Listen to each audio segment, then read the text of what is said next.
Salut à tous, c'est Lucas de Spin Pro et aujourd'hui on est là pour voir 4 stratégies indispensables pour toujours gagner au poker. Donc on est parti, pas de temps à perdre, on a vraiment 4 stratégies vraiment très importantes. Donc on va les voir. Déjà, premier conseil vraiment bonus, qui ne comptera même pas dans les 4, ça serait de jouer plus au bouton. Ça c'est vraiment très important, jouer beaucoup plus de coups au bouton. Je vois trop de personnes qui ont tendance à vraiment ne pas faire une distinction entre les spots en SB par exemple en 3-way, quand il y a 3 joueurs au début du coup, et les spots au bouton, ça fait une énorme différence. Juste pour vous dire, un joueur professionnel va gagner environ 40%, va faire 40% de ses gains quand il est au bouton, contrairement à 1 ou 2% quand il est en SB en 3-way. Donc c'est vraiment important de se rendre compte de cette différence-là, à quel point un spot peut être plus rentable qu'un autre. Donc vraiment, focalisez-vous sur ces résultats.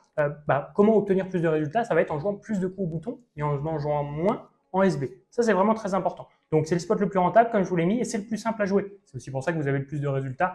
C'est assez logique, simplement parce que vous misez toujours en deuxième, vous avez la position sur vos adversaires, et ça fait une énorme différence au poker.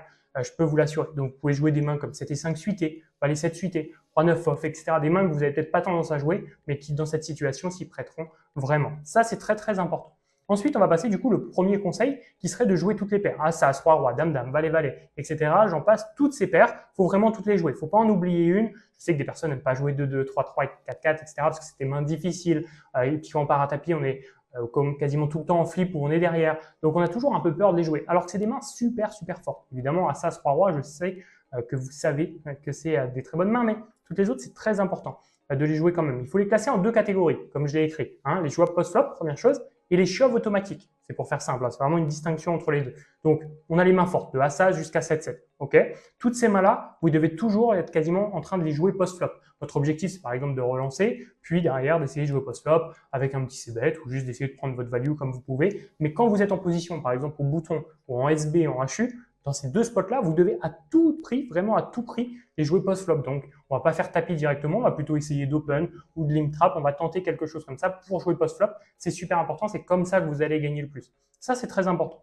Ensuite, on a les mains un peu plus difficiles qui posent problème quand on débute. Ça, j'en ai conscience, complètement. 6-6, 5-5, 4-4, 3-3 et même 2-2. Toutes ces mains-là, je sais que pour beaucoup d'entre vous, ça vous fait peur. Évidemment, c'est des mains qui, quand on débute, on se dit, on sait qu'on va pas faire grand-chose, sauf si on touche brelan, mais sinon, ça va être difficile. Quand on va partir à tapis, mon adversaire, s'il a les As, les Rois, etc., il aura 80% d'équité, moi seulement 20. Si par exemple on me call avec As-Dame, au final c'est qu'un 50-50, ça n'a pas trop d'intérêt. Et donc, on se dit, j'ai pas envie de les jouer post-flop parce qu'elles sont dures, mais j'ai pas envie de les jouer pré-flop non plus parce que quand je pars à tapis, je suis jamais devant. Et ça, je peux vous comprendre. C'est vrai que c'est un point de vue au départ qui fait assez peur. Mais vraiment, je peux vous assurer que faire tapis pré-flop avec ce genre de main est quasiment toujours la meilleure option. Pourquoi? Parce qu'il y a un élément que vous ne prenez pas en compte et qui est primordial et qui rend ces mains exceptionnelles. Parce que, en fait, évidemment, se dire on n'est jamais devant, c'est une réalité. Évidemment, de 2, vous allez quasiment être jamais devant, à part contre As-2. Sinon, vous allez, Roi 2, etc. Mais sinon, vous allez quasiment jamais être devant. Ça, c'est une réalité. Par contre, il faut prendre en compte toutes les fois où vous faites fold votre adversaire. Quand vous le faites fold, vous récupérez sa big blind, peut-être la SB, peut-être comment s'il a relancé, peut-être vous récupérez 2 blindes, plus la SB, plus votre big blind. Bref, vous pouvez récupérer plusieurs blindes qui sont primordiales à être récupérées. Et donc, ça fait que le spot, il ne faut pas le voir que quand vous êtes call. Il faut le voir toutes les autres fois aussi. Vous avez fait fold vos adversaires et vous avez gagné beaucoup. Et donc, c'est en ça que ces mains sont intéressantes à quasiment toujours faire tapis pré-flop, sauf, on va dire, quand on est plus de 20 blindes deep, si par exemple on a 25, 30 blindes, là c'est moins intéressant de faire tapis directement avec ces mains-là. Ce ne sera pas une erreur folle, mais c'est toujours mieux essayer de les jouer post-flop. Et en fait, c'est assez simple à jouer en réalité post-flop parce que vous avez une main un peu pourrie. Donc vous allez essayer de checker jusqu'au bout si vous ne touchez pas. Et si ça check jusqu'au bout, souvent vous allez gagner parce que votre adversaire va essayer de showdown une hauteur et vous allez gagner. Donc en fait, c'est des mains qui sont assez simples. Il faut juste, une fois que votre adversaire mise, par exemple, s'il mise très cher, vous savez que vous devez folder directement parce que certes, votre main était plutôt correcte, mais en vrai, on est sûr qu'il a mieux. S'il mise, c'est qu'il a touché, très certainement. Donc vraiment, c'est important de les jouer et vous allez voir si vous essayez que c'est pas si difficile que ça de les jouer. Mais en plus, si vous faites tapis pré-flop, ce sera encore plus simple. Et vraiment, je peux vous le dire, tous les joueurs professionnels et même tous les joueurs réguliers utilisent cette stratégie, de faire tapis avec ça. Donc vraiment, c'est très important. Ensuite, on va avoir le conseil d'être agressif avec les meilleurs As. As-Roi, As-Dame, As-Valet, As-10, on pourrait même mettre As-9.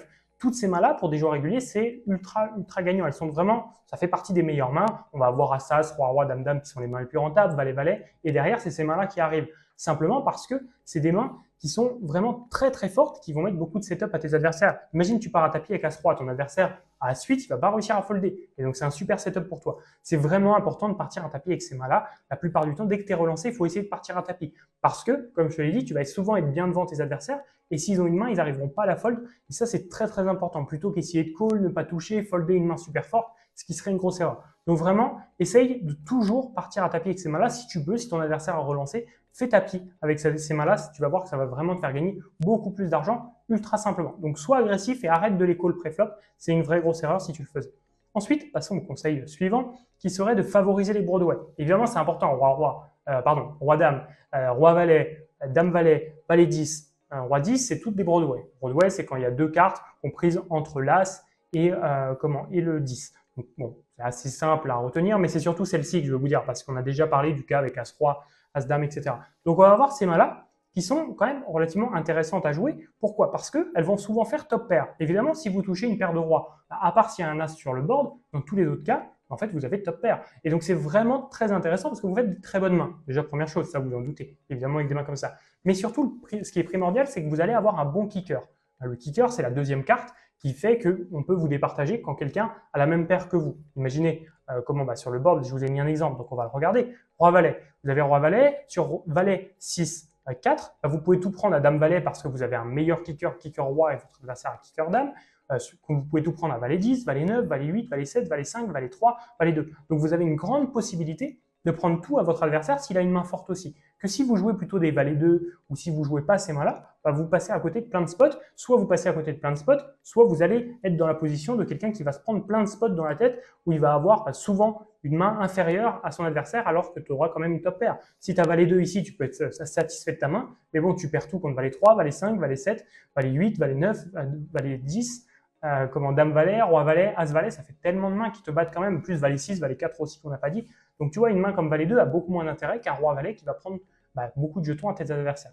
Donc ça, c'est vraiment important. Ensuite, on va avoir justement d'ISO 2x plus 1 pour chaque limper. Alors là, ça peut être compliqué si vraiment tu débutes au poker, mais je vais t'expliquer, tu vas voir, c'est vraiment super simple.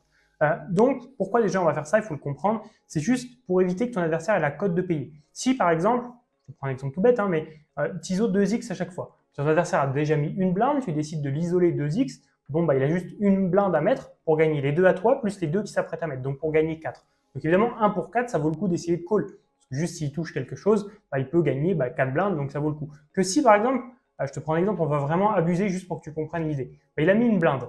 Toi, t'ISO 8x. Ok?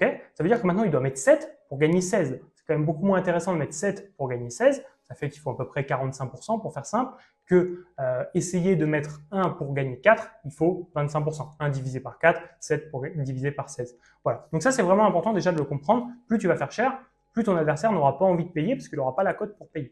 Donc, il y a une règle simple qui va t'aider justement à choisir ce sizing-là. C'est comment tu dois ISO toujours 2x plus 1, tu ajoutes tout le temps 1 pour chaque limper que tu vas avoir. Je te prends l'exemple. Le bouton à limper, on a un limper, ok? L'ASB limp, 2 limpers. Toi, tu es en big blind, du coup, tu vas faire 2x de départ, on se note ici, ok?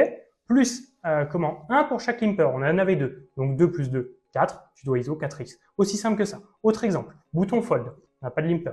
SB limp, premier limper. Toi, tu es en big blind, donc tu fais tes 2x plus un limper, 3. Donc tu dois ISO 3x. C'est aussi simple que ça. Ça peut paraître bateau, etc.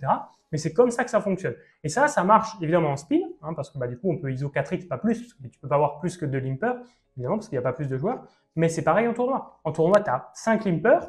Tu fais 2x plus 5 limpers, tu me fais 7x contre 5 limpers, c'est le bon sizing. Donc ça, c'est vraiment très très important pour pas laisser la possibilité à tes adversaires de call trop facilement. Ça, c'est vraiment trop important. Après, le choix des mains, c'est autre chose. Mais déjà, sur le sizing, c'est très important pour éviter les erreurs. Si tu veux aller plus loin, ça se passe sur spinpro.fr. Qu'est-ce que tu vas pouvoir découvrir si tu es débutant? Comment progresser rapidement? Déjà, c'est super cool. Avoir un plan d'action pour faire entre 500 et 2000 euros par mois. Donc, ça peut te paraître très loin quand tu débutes, mais tu vas voir que c'est vachement accessible. Je t'explique comment faire. Je t'explique tout le plan d'action complètement gratuitement. Donc, je te laisse aller voir ça et donc faire exploser ta banque. Tu vas avoir le choix de la room aussi pour t'aider. On va comparer toutes les rooms. Vraiment tout ce qu'il te faut pour débuter. C'est vraiment le starting pack pour débuter. Donc, je te laisse aller voir ça sur spinpro.fr. Sinon, tu peux l'écrire dans ta barre de recherche, juste spinpro.fr, complètement gratuit. Tu as juste à mettre ton mail. Tu nous rejoins directement pour découvrir une vidéo avec 300 slides qui t'expliquent tout ça. De mon côté, je te remercie d'avoir regardé cette vidéo. J'espère qu'elle t'a aidé. J'espère que cette formation offerte sur spinpro.fr t'aidera aussi. Et je te dis à plus dans une nouvelle vidéo. Ciao!